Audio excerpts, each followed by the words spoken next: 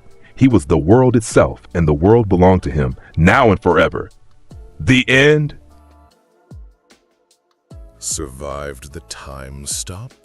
If you loved this twisted reality, crush that subscribe button and join the squad for more elite anime theories.